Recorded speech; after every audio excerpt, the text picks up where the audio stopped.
Hey, I'm Allie, and I'm so glad that you're here. Before we start this art lesson, I want to take a few minutes to slow down.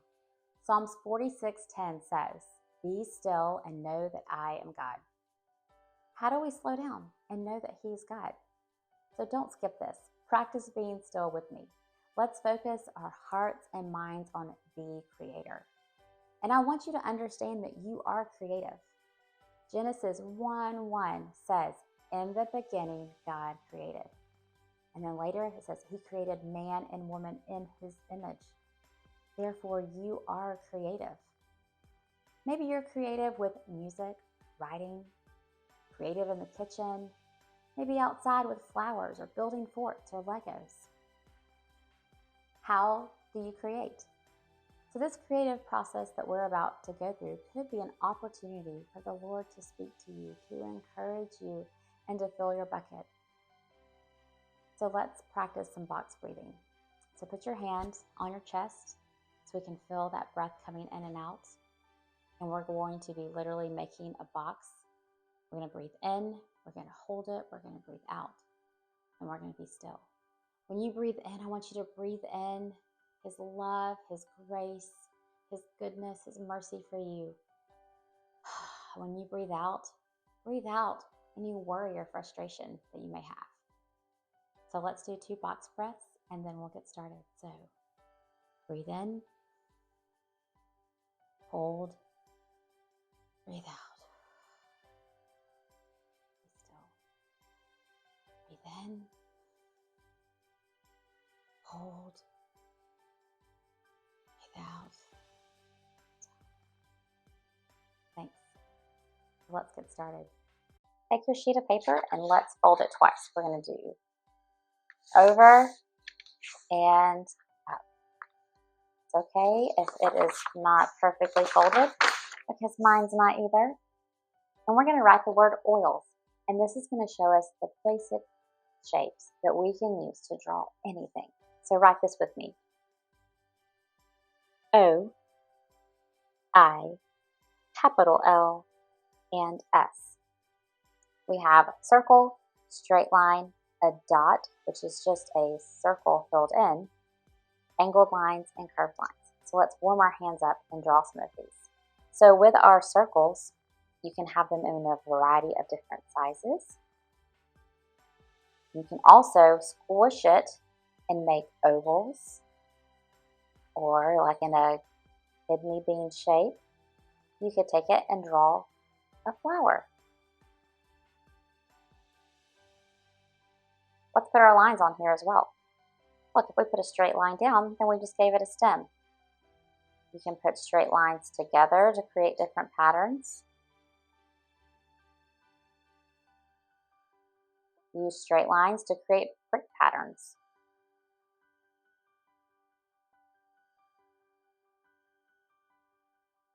So here we have circles, straight lines, and dots. Let's do our angled and curved lines here. Angled lines, you can stack them in each other. Here we could do a number 7. That's an angled line. With our curve, we've got the letter S. We can make it extra swirly.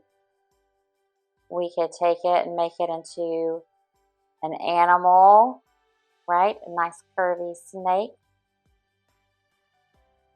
When we're looking at things to draw, we look at it and we're like, what are the basic shapes in there? What do I see? Do I see these angled lines, these curved lines? So like here's the letter A, but I haven't drawn the little line through it. So let's start with that. Let's put a curved line on it. So now I've made a triangle, but it's got a curved bottom. And then I'm going to do another curved line on it. Then I'm going to take some dots and fill it in, and I just made a watermelon. So there's so many different things that we can do with these basic shapes. So let's do a little bit more. This one I drew going off the page, which sometimes just gives a nice visual interest. And then I put a verse on there and hid the reference right here in the rhyme. So let me show you how to do these two. To draw the slice, we're going to do the letter A, and it's going to be nice and tall. doesn't go all the way to the top and it doesn't go all the way to the bottom, but almost. If you need someone to do some guide dots for you, you could do that. You could have someone put a dot at the top and then dots at the bottom of where you're going to do it.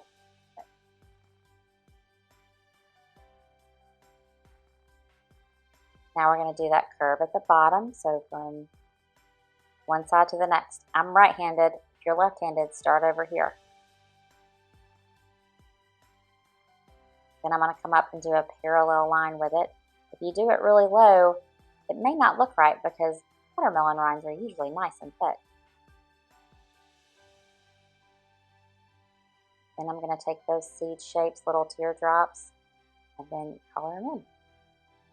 Both of these are using crayon.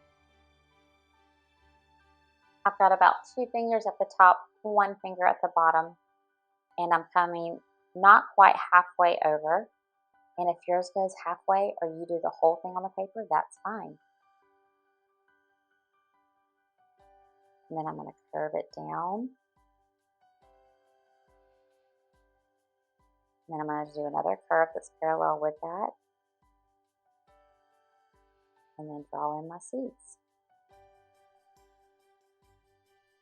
When I put this line on there, it just kind of helps ground it and makes it look like it's sitting on the table. So it didn't go through, it's behind it. And then if you would like to write the verse on there, you could do that. You could make it into a card. And when you're coloring, mix 2 colors. I've got red and pink, and then I have dark green and light green, and that's how I'm getting those nice colors, contrast in there. So you see I used the red here. I did it really heavy at the bottom, and then I left a little bit of white, and I can come back with my pink, and it kind of gives it some little highlights. Then do the same thing with the green. Regular green here at the bottom. Kind of give it more weight visually. And then kind of a medium hand to light hand, and then fill it in with a light green. You could leave it like that, or if you want to make it look like it's sitting on the table, then you could color it in. Your choice of color. Heavy hands, you could do it all heavy, but see I just kind of faded it over. Now we're going to draw this yummy hamburger.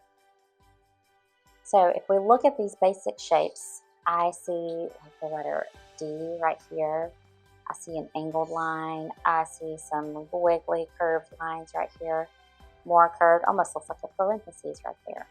I'm going to come about to the middle of my paper, and that's where I'm going to draw my first line.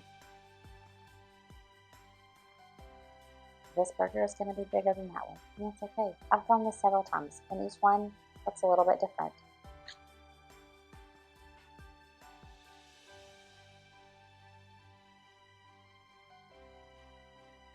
The next thing we're going to do here is the cheese, because the cheese is on top of the lettuce and the meat, and so we need to draw that first. So this is going to be a like a triangle. And you see there's different sizes of cheese. So if you want to like pick a point, mine are a little bit off to the side. That one's a little bit more to the center. It's okay. So there's going to be my point. I'm going to draw it back to my burger. I'm going to draw this one back to the bun. This piece of cheese is long compared to these. And then I guess we're going to get a big piece of lettuce on here. I'm going to go to the edge of my burger, wiggle, wiggle, wiggle, jump over my cheese, wiggle, wiggle, wiggle. And then I'm going to put the meat on there. I'm going to have the meat coming underneath my lettuce. So I'm going to do my like parentheses.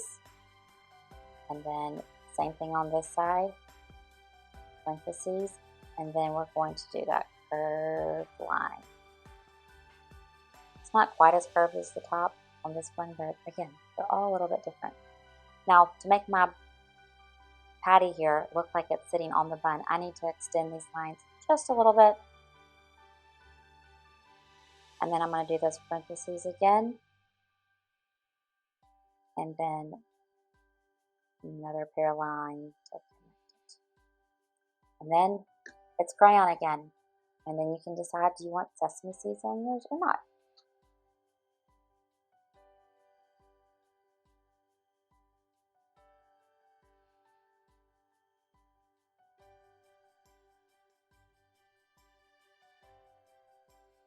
And remember to sign your artwork.